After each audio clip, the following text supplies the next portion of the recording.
এবার ঈদ যাত্রায় সড়ক, নৌ ও রেলপথে ৩৪০টি দুর্ঘটনায় ৩৫২ জনের মৃত্যুর তথ্য দিল যাত্রী কল্যাণ সমিতি। তবে বাস্তবে এই সংখ্যা কয়েক গুণ বেশি বলে তাদের দাবি। চালকদের বেপরোয়া গাড়ি চালানো, সড়ক ব্যবস্থাপনা ত্রুটি এবং মহাসড়কে ব্যাটারি চালিত অটোরিকশার দাপটে এবার দুর্ঘটনা বেড়েছে বলে জানান তারা। ঢাকা রিপোর্টার্স ইউনিটিতে সংবাদ সম্মেলনে গবেষণা প্রতিষ্ঠানটি এসব তুলে ধরে। মিজান শাহজাহানের রিপোর্ট। ঈদযাত্রা নিরাপদ ও স্বস্তিদায়ক করতে এবার নানা উদ্যোগ নেয় সরকার, কিন্তু একের পর এক অনাকাঙ্ক্ষিত দুর্ঘটনায় বহু পরিবারের ঈদ আনন্দ হয়ে দাঁড়ায় সারা জীবনের কান্না। ঈদের আগেও পরে ৩১৫টি সড়ক দুর্ঘটনায় নিহত হয়েছে ৩২২ জন, যেখানে আহত ৮২৬ জন। বিভিন্ন সংবাদ মাধ্যমে প্রকাশিত তথ্যের ভিত্তিতে এই পরিসংখ্যান যাত্রী কল্যাণ সমিতির। এই সময়ে রেলপথে ২১টি দুর্ঘটনায় নিহত হয়েছে ২০ জন, নৌপথে ৪টি দুর্ঘটনায় প্রাণহানি ১০ জনের।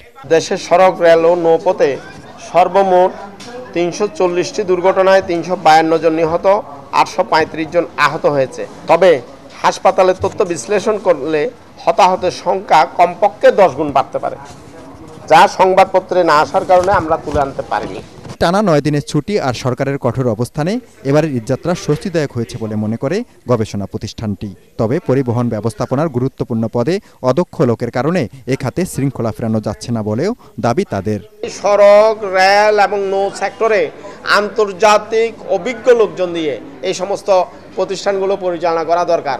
আমরা এই সমস্ত প্রতিষ্ঠানগুলোতে আমলাদের বসিয়ে দিচ্ছি, তারা কয়দিনের জন্য অতিথি হয়ে আসেন, আবার চলে যান। ২৪ মার্চ থেকে ৭ এপ্রিল পর্যন্ত সময় সংগঠিত মোট দুর্ঘটনার মধ্যে মোটরসাইকেলে ৩২.27 ও ব্যাটারি চালিত অটোরিকশায় ১৪.৮৬%। বেপরোয়া গতিতে গাড়ি চালানো বন্ধ ও সঠিকভাবে সড়ক ব্যবস্থাপনা করা না গেলে দুর্ঘটনা কমবে না বলে শঙ্কা যাত্রী কল্যাণ সমিতির।